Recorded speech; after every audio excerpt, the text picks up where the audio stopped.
Hello, friends. This is Dave Hurwitz, executive editor at ClassicsToday.com, with my special guest and best friend in the universe, Professor Dr. Herr Sören Meyer-Eller of Munich.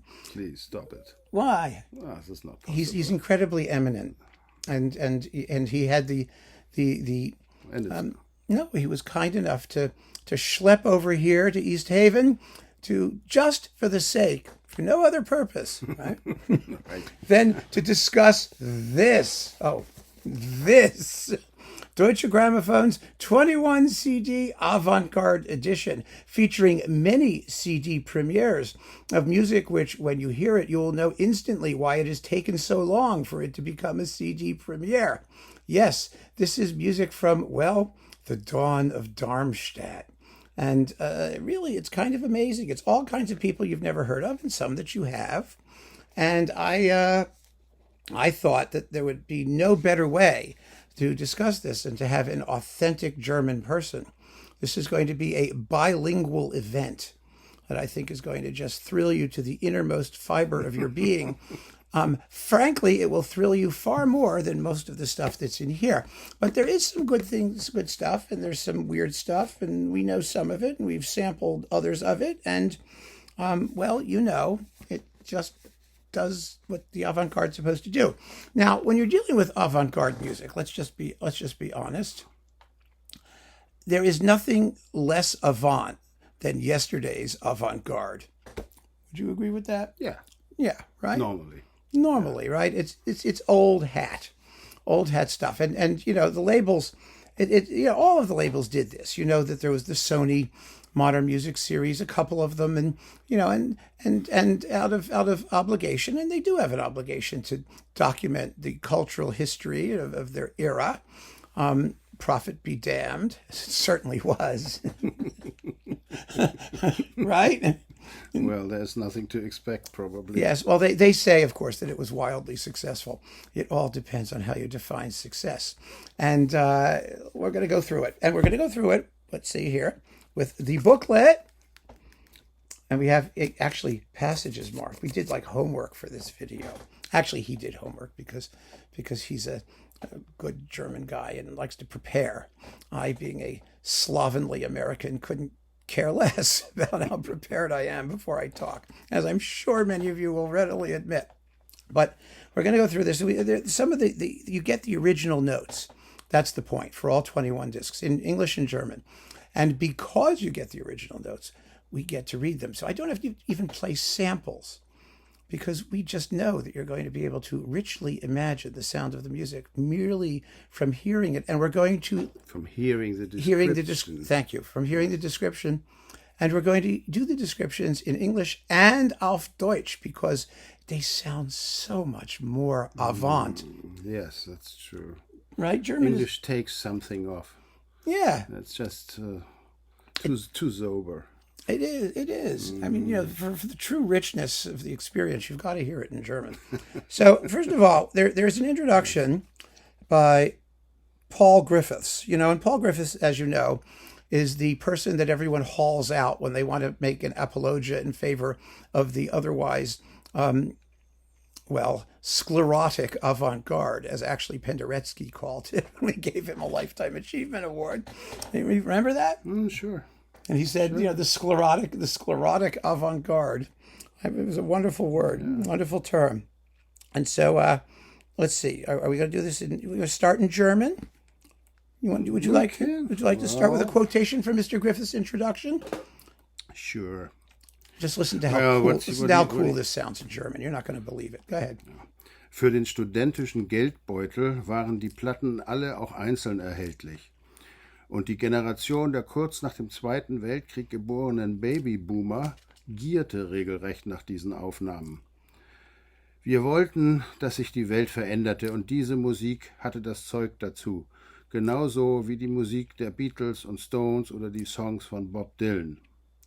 Well, that's a kind of keen statement, if you consider the music.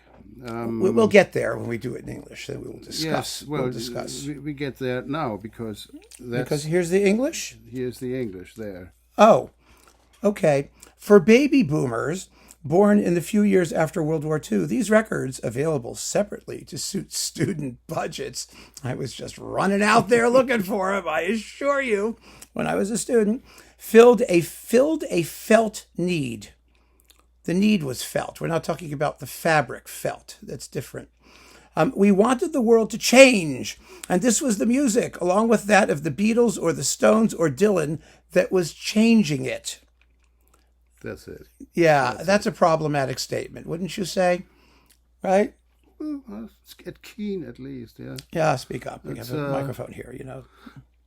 Yeah, I just don't think it's right. I mean, no, of course it isn't. To compare this stuff. This kind of music is basically German. I mean, it could happen in Germany. It happened in Germany. Of course, there were other composers from America, like John Cage, because he went to Darmstadt and then he got known, and so one word gave the other. But basically, this was a German, West German thing. A local thing. A local thing. It was an experimental phase. I mean, I appreciate everything they did. Unfortunately, I'm not really enjoying it. Well, you weren't supposed to enjoy it.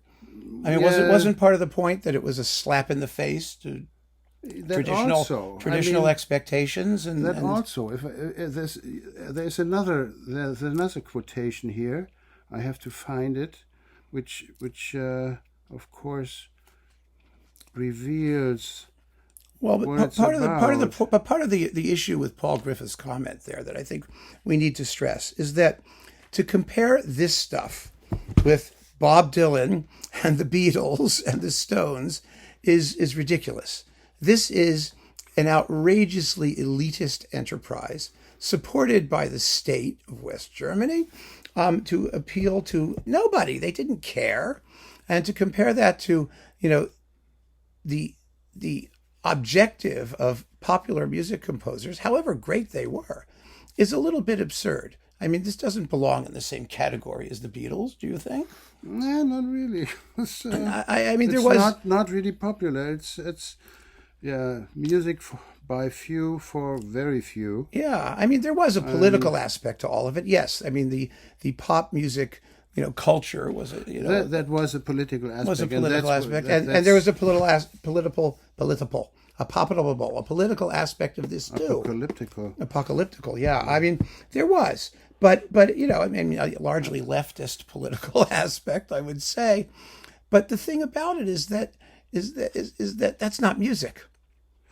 I mean, the political aspect has nothing to do with music, does it? No, but I was just looking for this political quotation here. Can't find it. But it makes clear it's about changing the world through music, through through things unheard of. It's a what's the word? Intellectual game, but it's not music. And if you read the, I mean, I'm sure you will imagine the music. Well, let's go through the discs then. No, wait. Okay. Just let me read this, and I'm sure the listeners here Jawohl. will understand how the music sounds. Okay. Well, it's maybe a bit, yeah. What are we talking about here? We're talking about Lutosławski's String Quartet, 1964. And das ist als Gesamtanlage dergestalt disponiert, dass sich seine beiden Sätze zueinander als Introduktion und Hauptsatz verhalten. Okay. Es gilt, diesen scheinbar einfachen Sachverhalt als die Resultante komplexer kompositorischer Verhältnisse zu begreifen, die zwischen den Details walten und sich aus ihnen ergeben. Auch im Kleinen und Kleinsten ist vielfältig der Fortgang der Form in der Weise artikuliert, dass das jeweils Voraufgegangene durch das Folgende nachträglich in eine präludierende Funktion umgedeutet wird. Durch solche spielerische Relativierung der spezifischen Gewichte und der Positivität der sukzessiven Abschnitte schließt die Großform erst zusammen, zu ihrer vieldeutigen, überall sich affirmativer Festlegung entziehenden Verbindlichkeit. I couldn't have said it better. Wait. But let me try. Musik. Oh, there's more? Musik. There's more? Yes, there's more. Oh, well. Musik, die so gedacht wird, bestätigt nicht das Bestehende, sondern stellt es allein durch ihre logische Organisation schon zwingend inhaltlich in Frage. Okay, I don't want to go on. Thank you. Please. No, Please don't. Yeah. Hegel is coming in here. Oh, Hegel. Too. We got Hegel? Yeah, we got some Hegel here too. Oh, okay. Well, let's do the English, I think. We should. Yes, we should do the English probably. It's about here. It's okay. The composition, is so disposed. Get ready, folks. Okay, here we go. Here. All right. Here Thank you so much. All right. I know this is not going to be nearly as eloquent or as sophisticated, but I will do my best. So, the composition is so disposed in its overall layout that its two movements have the relationship to one another of introduction and principal section. Okay. Oh, that's a novelty. This seemingly simple concept, simple concept is to be understood as the result of complex creative relationships which underlie and derive from points of detail. Even on a small and the smallest scales, the formal progress of the work is so articulated that what has gone before takes on, in retrospect, the function of a prelude to what succeeds it. Oh. Does that mean... Yes. Is that as meaningless in German as it is in English? Okay. No yes. comment. Yeah, no comment? Yes, okay. It succeeds it. Through such relations between the specific weights of the successive sections and their positive nature, the overall conception takes on its meaningful character, evading any affirmative fixation. Music so conceived does not confirm what already exists, but compellingly questions the assumptions on which it is based, solely by virtue of its own logical organization. Dealing briefly with the procedure employed, it seems advisable to refer to the beginning of the first movement, because particular passages later in the work are difficult to locate in a recording. Okay. That's enough, right? Yes. All right, let's just put it this way. I mean... We listen to the quartet, we put on the opening, and it goes... Boop, boop, boop, okay. right, and then we decided to move ahead a little bit to get to the meat of it, so we jumped ahead a couple minutes, and it was going... Let's just say, musical description is always complicated, but in this case, I would think the description is rather more interesting than the music. I mean, I'm sorry to say that. Well, I like Lutoslawski. Right. Yes, I think Lutoslawski is a major composer. I think a lot of his works actually do unfold from very, very limited or tiny beginnings of just a few simple ideas or textures. I mean, for example, his cello concerto, one note repeated, and then they gradually open out into larger and more expressive structures. But a description like that does the music no justice, I feel, because you have to listen to it. I mean, it's only 11 minutes long. What do you hear? That is a question. Well, do you hear this description? That's what I mean. You don't hear it at all. When you listen to the music, you hear what I just described, something that begins with very simple pointillistic detail that gradually opens out into larger structures, which will either be expressive or they won't be, depending on the listener. But a description like that, it takes longer to read, and God knows longer to understand than it does to listen to the quartet. I mean, you might as well just listen to the quartet, right? Especially when Hegel comes in. Especially when Hegel. We're not going to do Hegel. Going there. Okay. If only it were Schopenhauer. That would have been so much easier. No. The Weltgeist is all right. Okay. So can we talk about some of the discs? You do the talking. I do the... I'm the straight man. I have no mimic. Oh, you're the straight man? Yes. All right. So you're gonna do the... you're going to interrupt me when we come to something that we're going to talk about, right? Yes. Okay. Go. I mean, because you got to know what's in the box, right? I mean, that's sort of why we're here, partly. We're not here for base entertainment. We're here to sing the praises of high culture.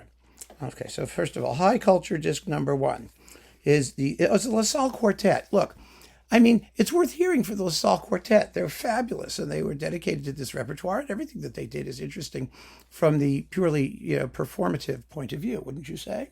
Yes. Thank you. Okay, so we have the Ludoslavsky String Quartet, the Penderecki Quartetto per Archi. This is when Penderecki was himself one of the sclerotic avant-garde, but he descleroticized later in his career. And Toshiro Mayuzumi, Prelude for String Quartet.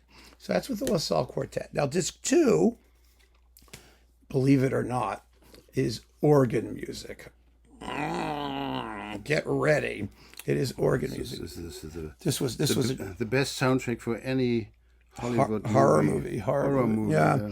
We have Mauricio Coggle's Fantasy for Orgel mit Obligati. Now, the Obligati, let's get this straight.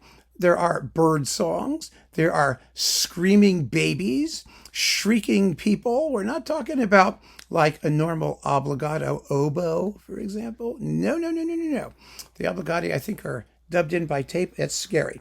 Then we've got Juan Allende Blin's Sonorité, and Ligeti, pardon me, I'll pronounce it, Ligeti, I know. Volumina and his Etude No. 1, Harmonies, with Gerd Sacher, organ. Now, first of all, here's something that's very interesting. Ligeti is better than any of these other people, and you can tell probably in like the first 30 seconds. I mean, you really can. I mean, because there's a limit to what you can do when you just sort of take your arm or your feet and like lean on an organ keyboard, you know? I mean, one of the things we noticed in going through these discs is that so much of this stuff all sounds the same. I mean, it really does. It doesn't even matter what it's called or who wrote it. It all sounds the same. I mean, microtonal organ music is going to be very difficult to put a personal fingerprint on, I would think. I mean, and that was even more true of disc 3, which is choral music. We had David Bedford's 2 poems for chorus on words by Kenneth Patchen, Ligeti's Lux Eterna, which of course is fabulous. And which is the iconic work of, micro polyphony or whatever he called it for voices. Arne Melness. How would you pronounce that? You pronounce it wrong for me. Melness. Thank you. I would think it's not German. Suxim for a cappella mixed chorus, and Marek Kopelent, Matka, Mother, which is a fresco for mixed chorus and solo flute.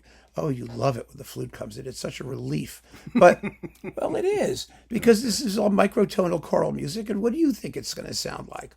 It all sounds like Lux Aeterna, only not as good. Once again, you find that a composer like Ligeti sort of annihilates the competition when you're dealing with this stuff. All right, disc 4. Oh, God. Disc 4, Vinko Globokar. Now, what could be more fun than multiphonic, microtonal, atonal, dodecaphonic music for solo trombone?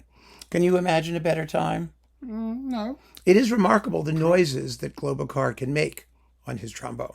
It really is astonishing. But, oh my God. I mean, do we want to hear those noises more than once?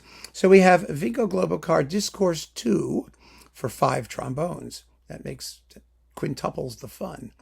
Berrios Sequenza 5 for trombone solo. Karl-Heinz Stockhausen, your good friend. Please. Well, you knew him. No. Yes. No. Yes. No. I think you Not did. that I know. Oh. Solo for Melody Instrumenta mit Rückkopplung. That's for you to translate. What's a Rückkopplung? What do you want here? What's a Rückkopplung? What does it mean? What is it? A Rückkopplung. Do I know in English? Jesus. Do you know what it is in German? Rückkopplung, yeah, it's if two sound sources, it's this electric sound thing. Yeah, it's the electric sound thing that he does. I know what it is. I don't remember you'll tell me. What is the word here? And then Carlos Roque Alsina, Consequenza, Opus 17 for trombone solo. Then there's Inconsequenza for trumpet solo. No, I'm just kidding. Okay, solo brass. Awful stuff. I heard some solo trombone music once by Donald Erb. Have you ever heard his stuff? He was an American brass player who wrote equally nasty solo brass music. Sorry, all you brass players out there. I mean, The playing into a microphone, his performance, Stockhausen, is recorded, and via a playback system, the recorded material returns through the loudspeakers after a time lag, superimposed, transformed, and, where necessary, distorted. All right, it's a sound loop. Yeah. Now, here's one that we liked. We really had fun. I don't say we liked it, but we had fun with it. Mauricio Coggles, his match for 3 players. That's percussion and 2 cellos. You'd never know it was a cello, though, would you? No, but, it's different music. Yeah, but I mean... Experimental music? Yes, it's very experimental. But experimental, let's say. The best, music, though, here is part, a big work. Sure. Big work. Music for Renaissance instruments. Yeah, you should think that's sounding Renaissance-y in a way. No, it doesn't. It sounds just as bad as anything else. I mean, it's hilarious. I mean, it doesn't really matter which instruments they use. No, especially the crumb horns. I thought the crumb horns had, I mean, he can make a flute sound like a crumb horn if you do things to it in the right way. I mean, it doesn't really matter whether they're Renaissance instruments or not, does it? Unfortunately. Oh, here's the quotation. No, yes. No, it's not. Sorry. Oh. Sorry. I couldn't. Maybe I find it. Yeah, we need more German. No. We do. We need much more German. Yeah. Find something good in German, please. Yeah. Wait a minute. Okay, here we go. What's this one? Improvisations. Oh, they're just improvisations. E poi, and then quasi raga. Well, okay. Well, it's a quasi raga. Light music, and then ancora un trio and credo, for all kinds of different things, and it's just improvisations, and they just sound very improvised. That was this Gruppo di Improvvisazione Nuova Consonanza. Oh, okay. Under Franco Evangelisti in the beginning. That's what they did. All right. Next we have. Where's the next German bit? We have, oh, good Lord. All right, we have Bernd Alois Zimmermann, Présence, White Ballet, and 5 scenes for violin, cello, and piano, and Intercomunicazione for cello and piano. Yes. And Zimmermann was a serious composer. He was a serious guy. He was. I mean, that's probably why he's called postmodern and not avant-garde. Yeah, I mean, he's best known for He's best known for his musical comedy, Die Soldaten. Yeah, the comedy part. It's a laugh. It's a laugh a minute. It's a great opera. Come on. Yes, it's a great opera. opera. And you have the score. Yes, I have. And you should see the score. But it has its own room. No, it's a great opera. It's a big score. Yeah, it's a big score too. It's a big fat. It's a great score. It's a great piece. I agree. And he doesn't belong here. Yeah, you don't think? No, not really. Is he avant-garde? Is he? I don't really think he was avant-garde. No, I don't think either. I mean, he was almost more an evolution out of the Second Viennese School, maybe. He was sometimes atonal, but he's an eclectic. He has his own ideas about music and time, and also he was performed in a different environment. I mean, the Soldaten, I think, was the first performance by Michael Gielen in Cologne, or I think it was Cologne. I mean, none of these other pieces, of course, ever had something like that. Yeah. Of course, that's here not die Soldaten. Right, but still, yeah, I agree with that. He's kind of like Schnittke meets the Second Viennese School in a way. I mean, that sort of. Yeah, because he's eclectic. He brought in music from all kinds of sources, but it was all of a school too. He was not part of a school. No, part of it. He came out of it though. Yeah, he has the background. All right, John Cage. Atlas Eclipticalis and Winter Music, played simultaneously, and electronically amplified after cartridge music. And then we have Dieter Schnabel's Glossolalia. Definition of music for speakers and instrumentalists, the version from 1961. If some of you prefer the version from 1963 or the version from 1978 or the version from 1841, you're not going to like the version of 1961, right? Oh,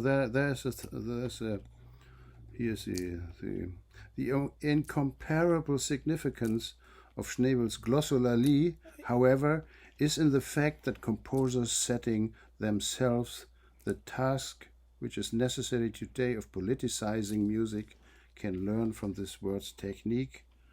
What is this? I lost it. You do that. Where? There. All right, but then you have to do it auf Deutsch. Yes, I can do that. He's got to do it It's auf just Deutsch. about the Let me read it.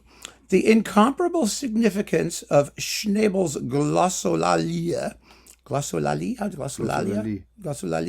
however, is in the fact that the composers setting themselves the task which is necessary today of politicizing music can learn from this work's technique the elementary manipulations of this absolutely new métier. Oh, it sounds so banal in English. Do it in German. Please. Yeah, do it in German. It's the end of disc 8. Yeah. Now, wait till you hear this. Wait till you hear this in German, folks. It's just German. It sounds absolutely erhaben. I mean, it's sublime. Ja, die unvergleichliche Bedeutung der Schnabelschen Glossolalie aber liegt darin, dass von ihrer Technik die Komponisten, die sich der heute fälligen Aufgabe stellen, die Musik zu politisieren, die elementaren Handgriffe dieses absolut neuartigen Metiers erlernen könnten. See? Ja, also probably. Now that's a statement. Maybe the task is to politicize wars, of course. Well, everything is politic. All right, so now we have another Mauricio Kagel. You know, Kagel was sort of known for his in-your-face Dadaist approach to writing music. He was deliberately trying to upend traditional perceptions and musical syntax, which he did quite well, actually. The only problem is you have to listen to it. But there's also an interesting commentary which makes clear what this music is about and how it has to sound. Do tell. Please. It says, Go ahead. Öfters entstammen Kagels kompositorische Techniken insgeheim der jüdischen Theologie. Analogien beispielsweise zu den 49 Sinnstufen in der Auslegung jeder Torastelle, wie die talmudische Überlieferung sie lehrt, sind gelegentlich in der musikalischen Analyse nachweisbar.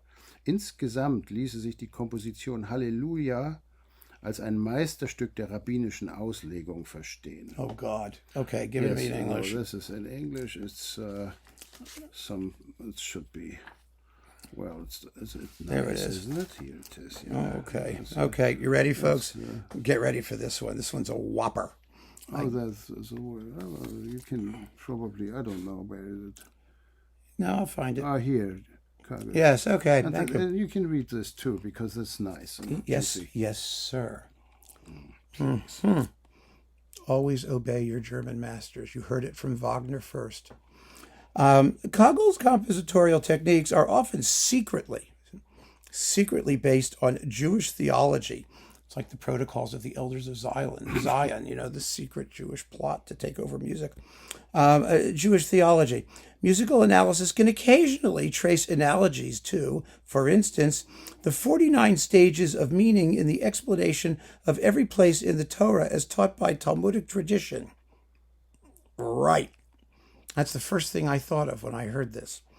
The composition Hallelujah might be entirely understood as a masterpiece of rabbinical expounding.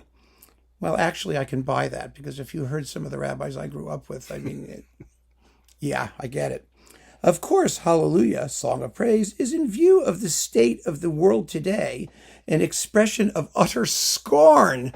Of course, Kagel expresses this by a perfidious Christianizing, by the fiction of forced conversion, as it were, whose mimesis is always prepared to revolt against the Reis Catholicos wherever they reign. In this sense, the composer says it is mainly sung in a sort of promising dog Latin, unquote. There is no need to state that the work, with its countless innovations, is a choral piece without precedence. We thought that too. clearly. However, its principal characteristic is formulated here. If Schoenberg once defined composing as the strict final honoring of the obligations to which the author is committed when he writes the first note, Kegel's Hallelujah constitutes a progressive yet orthodox annulment. From the purely compositional technical aspect, it is a kol nidra for a Yom Kippur without atonement. Okay. Well, that tells you what it's going to sound like, doesn't it? Meanwhile, back on CD 9, we also have Dieter Schnabel's Verstimmen Missa Est. I mean, we don't have to go into that, do we? All right, next, CD 10.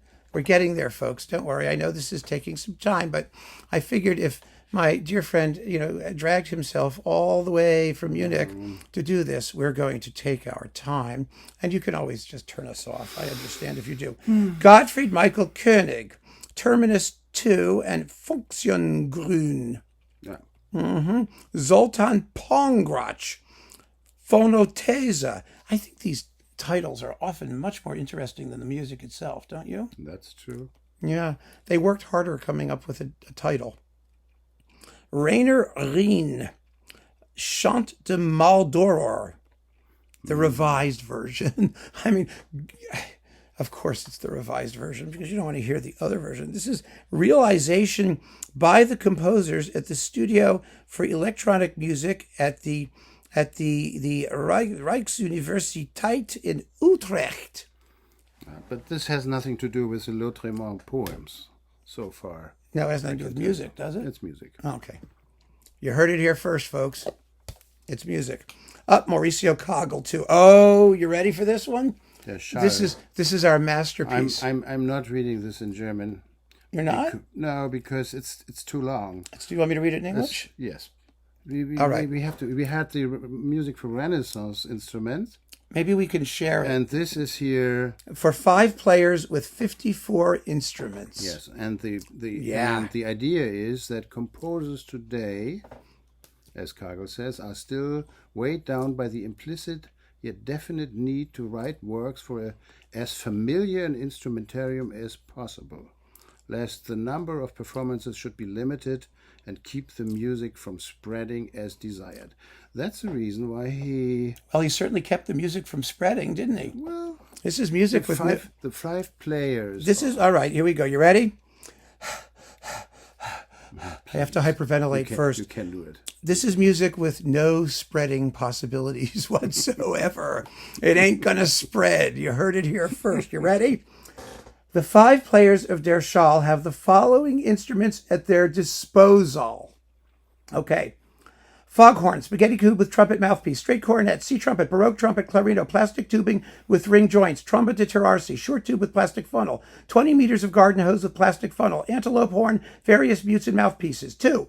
Conch trumpet, Pandean pipe, 2 post horns, hand drum as mute, double foghorn, plastic tubing with connection piece, plastic tubing with ring joints, trombone, various mutes and mouthpieces, Naffir.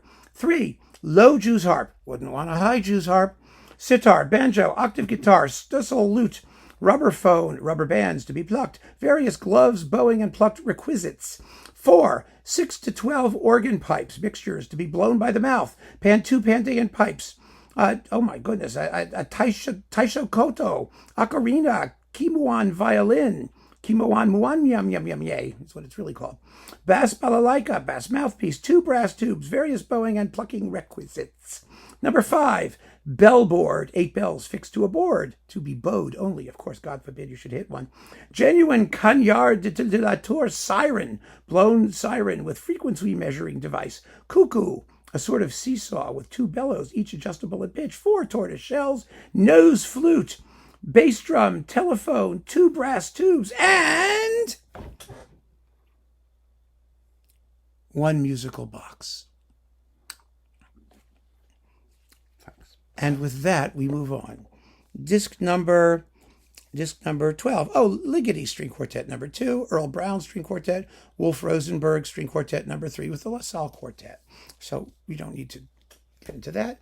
We do need, some of you mentioned this actually, when I talked about the LaSalle Quartet Second Viennese School and Zemlinsky box. that we really do need a complete LaSalle quartet box. And in fact, if Deutsche Grammophon is out there listening, were they listening when they did this? Well, never mind. If they're out there somewhere, if you can do this Avant-Garde box, why don't you do a LaSalle quartet box? Because at least then you have a certain what's the word? A pedigree, performance pedigree that's really second to none, especially in the contemporary music world. And they have curated the collection for us, I think, in a very intelligent way, maybe. I mean, it's a wonderful selection of music for string quartet. Anyway, next, let's see. Oh, Luc Ferrari, not to be confused with Wolf Ferrari. They're very different. Luc Ferrari's Presque Rien number 1, Almost Nothing, number 1. Daybreak on the Beach. It's with his own sound realization and sound direction. And then his magnificent Société 2. And If the Piano Were a Female Body. Oh my. And for piano, 3 percussionists and 16 instruments. Unbelievable. Luc Ferrari. Yes, okay. I like people named after cars. Wolfgang Porsche. It's okay. And then, of course, who could forget BMW Bach, the last member of the family. BMW Bach. Yeah, BMW Bach. Yeah. What about Audi? Audi, too. Audi's wonderful. Oh, my God, an American, besides Cage. Lucas Foss, Paradigm for My Friends. I think Lucas Foss is a wonderful composer, but his stylistically, he's all over the place, everywhere from rather relatively, traditional to completely, absolutely nuts, but full of imagination. His symphonies are marvelous. We talked about those, and the Boston Modern Orchestra Project, the BMOP label, they're fantastic. You pronounce him. Who's that? I don't know. Lejarin? Lejarin? I would think. Hiller we can do. Algorithms 1, version 1, and Algorithms 1, version 4. So you've got several algorithms. I love these pieces with numbers in it too, He solves problems. Phlogiston 3 or, spermatozoa 6. Okay. You know what I mean? Yes, I know. As if the first 2 or 3 are more important, or it's so important that you have to do many of them. I mean, you see in some of these titles this desperate effort to give the music a significance it would never otherwise have, because numbers do that. Sometimes, right? Sometimes. I mean, it sounds inevitable. Yeah, concrete somehow, scientific, especially if you have numbers, E to the X D3, it's, ooh, yeah. Okay, and then Elliot Schwartz's Signals. It's Elliot Schwartz's musical supervision. Oh, it's for trombone and double bass. I wonder what they're signaling to each other. Well, gastric upset, no doubt. It's a fusion of sounds. It's low That's notes. what it is. Well, the fun thing about it is that he's only using low instruments, but they only play harmonics. Okay, he's only making high sounds with low instruments. One. Next one. Are you sure? Yes. All right. Roland Kane, Cybernetics 3. The ultimate. It's science fiction music. Oh, that's so cool. It's a magnetic tape. Oh, well. The word matrix wasn't invented then. Oh, and Bruno Heinz Yaya. Ah, yes. No, Luigi Nono. Contrapunto dialettico alla mente. So dialectic counterpoint with mint. Actually, Bruno Heinz Yaya. I mean, how much or this avant-garde stuff was a German thing is Bruno Heinz Yaya. Yeah. Because he was invented by this Hoffnung. British Hoffnung's music. Yeah. As the ultimate German composer. Yeah.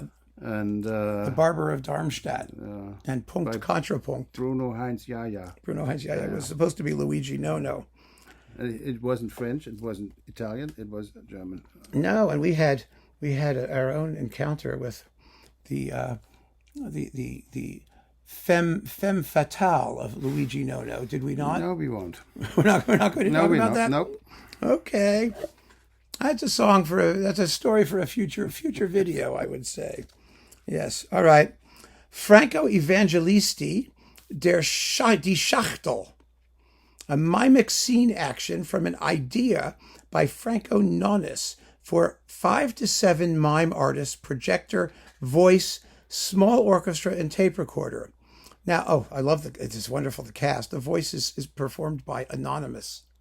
Yeah, we won't go into this. This is complicated. Well, it's complicated, and it's visual. It's visual. It's visual. It's visual. It's crazy. And same thing with the Holliger. Yeah. Yep, Der Magische Tänzer. Attempt at an escape for 2 persons and 2 marionettes, for 2 singers, 2 dancers, 2 actors, mixed choir, orchestra, and tape. Holliger's music is just horrible. I have absolutely no patience for it at all. I'm not commenting it. You mean you're not commenting? No, I'm not commenting. You should see what he has to say about Holliger when you're not watching. That's all he does is mumble about Holliger. It's terrible. No, really, it's awful stuff. He's a good musician. He's a wonderful oboist. He's a wonderful musician. He's a very gifted musician.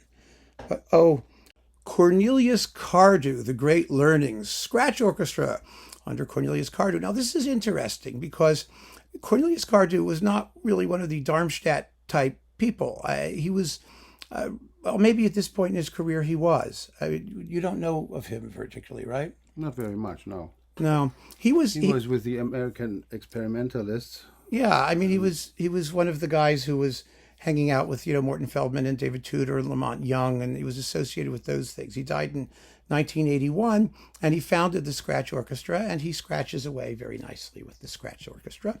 And next we have, let's see, we talked about this one. This was the one with the Symphony K. This is CD 18.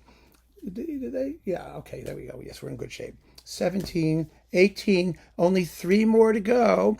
Part of the avant-garde experience is that you have to endure the length of this video. That's very avant as well. In fact, we had the lawn guys out cutting, and I was hoping some tractors. Yeah, I was hoping some tractors would go by while we were doing this to give you some background avant-garde sort of sound effects, but they seem to have finished. All right, the leaf blower was particularly avant. All right, Heinz Holliger, Siebengesang for oboe, orchestra, voices, and Lautsprecher. I love the Lautsprecher. And then we've got Stockhausen's Spiral for a soloist with shortwave receiver. The soloist being none other than Heinz Holliger. And Stockhausen, of course, is self-recommending, or self-something. All right. Good grief. Silvano Bussotti. Cinque frammenti all'Italia. Okay, we've got 5 Italian fragments. Bussotti actually is best known as another theater guy. A lot of this music, frankly, was designed to be done with visuals. And Bussotti was one of them. I happen to have a book downstairs, which we unpacked yesterday. Mm-hmm. He's helping me unpack. The man is a saint. I am telling you, he's a saint. So one of the things I have is this big, thick book on the theater of Bussotti, a whole bunch of scholarly essays and everything, which I was trying to read. And I'm still trying to read it. It's easier, I guess, to listen to this. No, actually, it's easier to read it, especially the parts in Italian. Nicholas A. Huber, who is born in 1939 and who is apparently not undead. Not dead. Yes. Not dead. No. I wouldn't go so far as to say he's alive, but he's not dead. Versuch über Sprache, essay on speech. Speech, right? Language, yes. Essay on language. It's for 16 solo voices, Hammond organ, double bass, and 2 obligatory loudspeaker channels. Oh, on text. Yeah. Oh, yeah. Oh, yes. The text, yes. There we are. Goethe, Karl Marx, Hölderlin, and Hölderlin. He gets to correct my pronunciation, not you. Only him. Hölderlin and Sappho. Yeah. I don't pronounce the P. Sappho. Alkaios, who may have been Sappho. Boy, what a collection. All right. And last. But typical of the avant-garde. Yes. I would say. Hölderlin Find always. the most Hölderlin always. Fragmenta, right? Because it's all little bits. And yes. Okay. That was one of what's his name's things. The Hölderlin. Hölderlin. Holderline. Lean. Hold the line. Hölderlin, yeah. Holderlin Fragmenta or something like that. Who did that? Wasn't that Oh, Holliger? that's Holliger. Holliger, it's Holliger, but right? really very interesting the compositions by Kortag. Kurtak is not the name I He have did in Kafka mind. Fragmenta. Kurtak. Someone else's Fragmenta. Okay, I forgot. It's a Munich composer. Think about it. Okay, go on. It comes eventually. Okay. We only have one to go. One disc to go. Then Leo it's over. Cooper, L'Enclume des Forces. Text by Antonin Artaud. It's for recitation, automatic programming and performing. And with Exequiel Vivarsono dynamic faders. Oh, no, I'm sorry. One is a person. The Varosoro is a person, and he's playing or he's operating dynamic faders. Then we have the Electro Poem. This is also Leo Cooper. Oh, there goes the tractor. There we go. And Automatisme Sonore for 2 channels simultaneous information. All right. For the Studio de Recherche et de Structuration Électronique Auditive Bruxelles. And that, my friends, is the joy, the inexplicable joy, l'extase de l'avant-garde. Yeah, but if you want to know something about the avant-garde, this is the set to have. Let's be nice. Yes. No, actually, I do want to be nice because we have to be clear about it. A set like this is not about attractive music, pleasant music, entertainment, joy, liveliness, anything, positive and life enhancing. A set like this exists to document a moment in time, a moment in musical time, a period, a specific time and place. It is not earth-shattering. It is not world-shaking. It is not attempting to change the world on the scale of the Beatles or Bob Dylan. It does have a lot of political bullshit behind it. Let's face it, but it's a historical object, an artifact, really an artifact, and it's I would think so. Yes, right. Actually, yeah. How often will you have the opportunity to get this music, to listen to this music, or to listen to the sounds? Let's say experience this music. Yes, okay. It's an experience. Yes. It's a happening, which is what you had in the 60s. You didn't have events in the 60s. You had happenings. And this was a happening. And I think, it's ironic. I admire Deutsche Grammophon, frankly, for putting it out. I think that it was, there it is. I think it was a noble mission of them to put it out. I mean that without any sense of irony. I think that it really was a labor of love or a historical obligation or whatever they felt. They recorded this stuff. They have it. They've released it, and it would not surprise me if this thing does well, because there is a market. There is a market for this kind of thing. I mean, it may not be you, but it may be some of you, and if it is, well, we've spent a lot of time describing, sort of quasi-describing what's in here, and hopefully, questioning also, as all avant-gardists must, exactly what the hell these people were thinking. And with that, keep on listening, friends. Thank you so much. Thank you, sir. And thank you for joining me. I really appreciate it. I'm going to try to get him to do a couple more while he's here. But we'll have to wait and see. At least one. I have one in mind, which is not this. Take care. Thanks for joining us.